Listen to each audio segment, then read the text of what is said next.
and welcome to Housing TV News at the top of the hour, coming to you from our studios in the nation's capital, Abuja.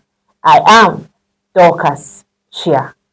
Our top stories: President Tinubu commends REA on rural electrification drive.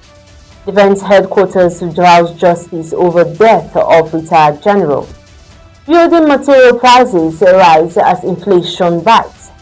And on the foreign scene, we shall be looking at the United Kingdom planning social media ban for under 16s. And now the news in detail. President Bola Ahmed Tinubu has praised the Rural Electrification Agency for expanding off-grid and mini-grid power projects to undeserved communities, markets, schools, and hospitals across the country. In his democracy address, the president said reliable electricity remains a key democratic dividend and highlighted ongoing reforms in the power sector, including the Electricity Act and efforts to bridge the metering gap. He noted that REA, with support from international partners, is driving rural electrification through renewable energy projects aimed at improving access to electricity and boosting economic growth. And now the Defense Headquarters says those responsible for the abduction and death of Major General Rabe Abubakar will be brought to justice.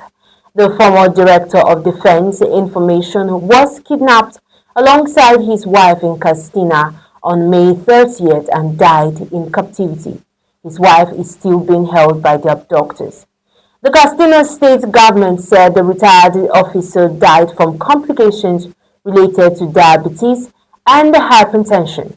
He was buried on Saturday. Meanwhile, former Army Chief Tuku Buratai and former Vice President Atiku Abubakar have called for stronger action to tackle rising insecurity, while human rights lawyer Femi Falana warned that negotiating with terrorists is against the law. The Independent National Electoral Commission (INEC) has cleared 26 candidates from 8 political parties to contest Saturday's legislative by-elections across 6 states.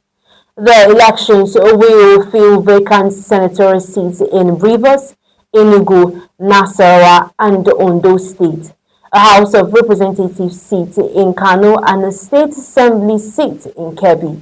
The vacancies resulted from the deaths of lawmakers and the resignation of former Ondo South Senator Jimo Ibrahim following his appointment as Nigeria's permanent representative to the United Nations.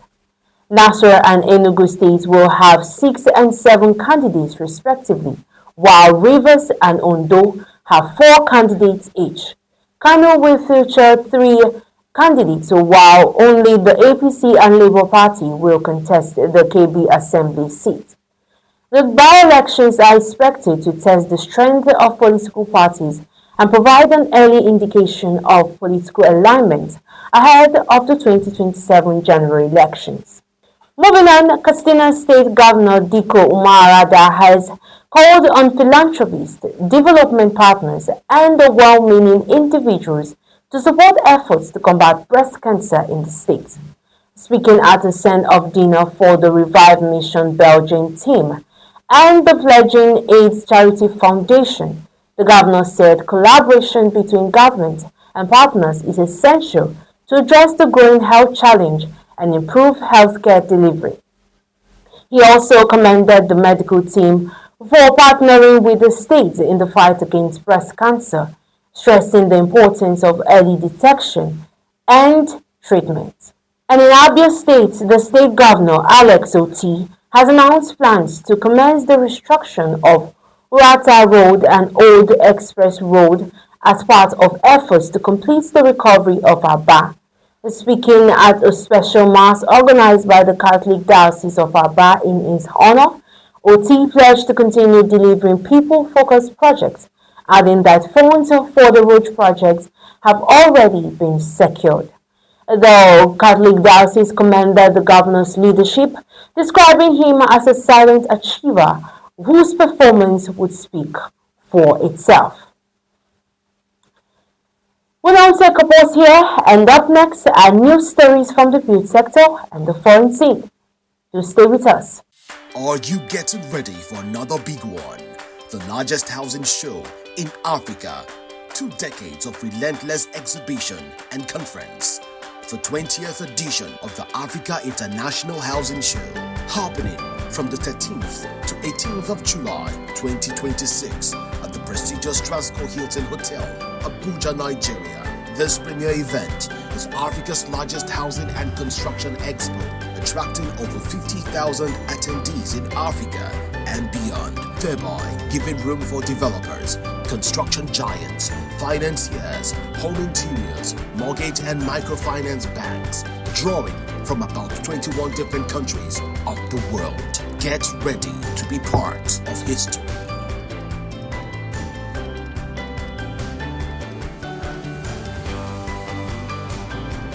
You're watching Housing TV News at the Eye, and now to the youth sector. The Managing Director of the Ministry of Finance Incorporated, MOFI, Dr. Armstrong Takang, says Nigeria's democratic journey has helped drive infrastructure development, strengthen public institutions, and support economic growth.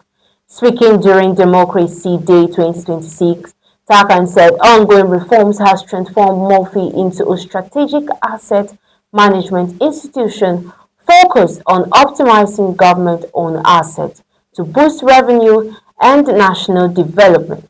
He added that the reforms are aimed at improving transparency, attracting investment, and creating long-term value for Nigerians. Nigeria's housing and construction sector is facing rising costs as inflation, exchange rate volatility, and high transportation expenses push up the prices of building materials. Market surveys show that the cost of cement, sand, stones, and tiles have increased significantly, forcing many developers to delay or suspend projects and worsen housing affordability. Industry experts say unstable foreign exchange rates, multiple taxation, and heavy reliance on imported materials are driving the surge, warning that construction costs may remain high unless economic conditions improve and local production is strengthened. The Minister of Housing and Urban Development, Engineer Mokhtar Darma, has inspected 2,084 housing units under the renewed Hope Housing Program and said many are nearly ready for occupation. He revealed that over 15,000 homes are being developed nationwide, with commissioning expected by October 2026. During a visit to the Ijebu-Lekki project in Lagos, Dama praised the Federal Mortgage Bank of Nigeria for financing 1,500 units, which are expected to provide homes for more than 6,000 Nigerians. He added that the government remains committed to expanding affordable housing through public-private partnerships and the establishment of renewed hope cities across the country.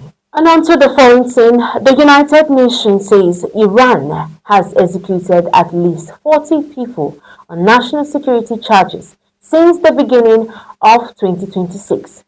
Including 18 protesters. United Nations High Commissioner for Human Rights, Volker Turk, said Iranian authorities have intensified their crackdown by arresting thousands of people and imposing stricter restrictions on civic space. The United Nations expressed concern over the rising number of executions and the shrinking space for civil liberties in the country. And now the British Prime Minister Keir Starmer has announced plans to ban children under the age of 16 from accessing social media platforms, citing concerns over harmful and addictive content. The proposed ban will cover platforms including TikTok, Instagram, Facebook, X, Snapchat, and YouTube, while messaging services like WhatsApp will be exempted.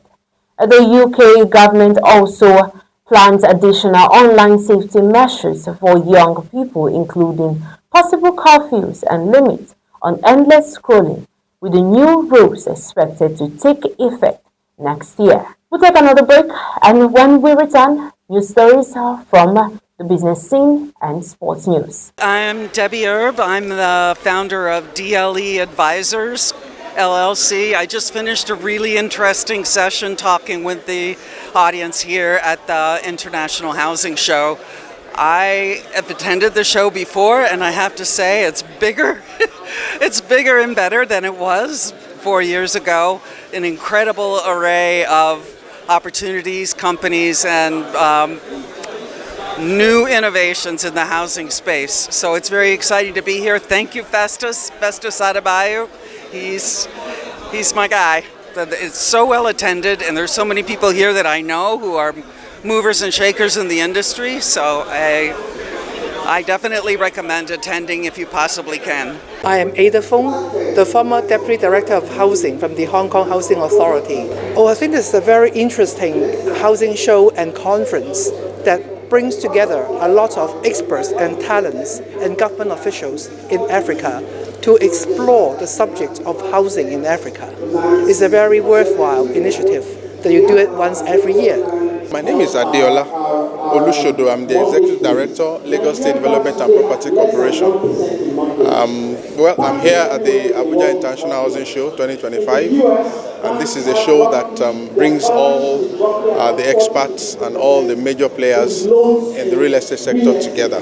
I must commend the efforts that goes into that, the consistency, and everybody looks forward to it, and of course it's well attended. My name is Dr. Mark Mahaku Joshua. I am the Director General Taraba Geography Information Service. I got an invitation to attend, and I saw things like land reform. So my priority here is to interact with experts in the field, gain more knowledge on how things are done as far as land reform is concerned. The organizers of this event has done well.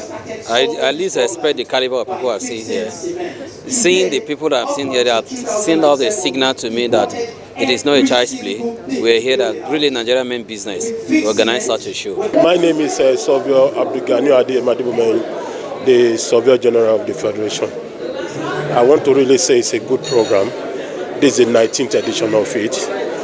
I want to say a good thumb up to the organizers of the program and to Nigeria in general. Hosting such an event is not something that comes easy. It comes with a lot of innovation on its own, like the team says, and it comes with a lot of experienced organizers. So I want to say a big thank you for those people that come all the way from far and near to come and be part of this organization. Hello, I'm Maya Abdel Hamid, the CEO of the Social Housing and Mortgage Finance Fund in Egypt. This is my first visit to Nigeria and Abuja in specific. I've been invited to this housing show. This is my first visit to Nigeria. I've had a good chance to meet with all the Nigerian officials as well as the African ministers and delegations. I think the presentation helped a lot and giving insights to those attending. I also benefited from hearing other experiences from the experts from across the continent and the international experts as well. My name is Roland Benoba, and this is the Roland Benoba Real Foundation for Housing and Urban Development. Shout out to IHS. You guys are doing a great job. This is the 19th edition, and I think it's just going to keep getting better and better and better. Kudos to the team at AIHS.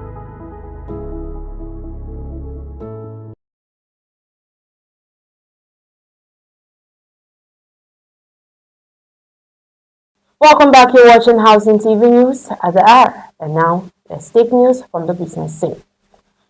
Former NNPCL Chief Corporate Commissions Officer Olufemi Shoneye has criticized Senator Adams Oshomele's claim that the National Oil Company is filled with rogues, describing the statement as an unfair generalization. Shoneye argued that while accountability is necessary, bold accusations could damage investor confidence, weaken public institutions, and hurt Nigeria's international reputation. He maintained that any individual found guilty of wrongdoing should be investigated and prosecuted, but stressed that thousands of honest professionals working at NNPCL should not be judged by the actions of a few. He also called on public leaders to exercise caution in their statements, especially as the government seeks to attract investment into the country's energy sector. On sports, FIFA has named Côte d'Ivoire as the youngest team at the ongoing 2026 FIFA World Cup with an average squad age of 25.8 years. Coach Emes Faye has assembled a youthful side featuring rising stars from top European clubs, while leaving out some experienced players including Wilfred Zaha. RB Leipzig forward Yan Diomande, born in 2006, is the youngest player in the squad. Côte d'Ivoire begins its World Cup campaign against Ecuador on Monday. Super Eagles winger Ademola Lookman is reportedly willing to join Turkish champions Galatasaray if the club can agree on a transfer fee with Atletico Madrid. Reports say fellow Nigerian star Victor Osimhen has encouraged the move as Galatasaray looks to strengthen its squad for the 2026-2027 season. The 27-year-old is said to have asked the Turkish club to first reach an agreement with Atletico Madrid before any transfer can be completed. And that's just the size of our package on Housing TV News at the top of the hour. But before we go, a recap of our top stories. President Tinubu commends REA on rural electrification drive. Defense headquarters vows justice over death of retired general. Building materials prices rise as inflation bites. On the foreign scene, we told you that United Kingdom plans a social media ban for under 16s. For more news in the housing sector, do well to subscribe to our YouTube channel, Housing TV Africa. You can follow us on all our social media platforms and download the Housing TV mobile app and free TV app on your Google Play Store and Apple Store to stay connected. Many thanks for watching. I am Dorcas Chia. Bye for now. Visit Housing TV Africa on YouTube and click on the subscribe button. Subscribe to Housing TV Africa to stay updated on latest happenings in Nigeria's housing sector. Follow our social media pages, like and share our posts on Facebook, Housing TV Africa, on Twitter, Housing TV Africa, Instagram, Housing TV Africa. Join the conversation and keep up with latest housing updates.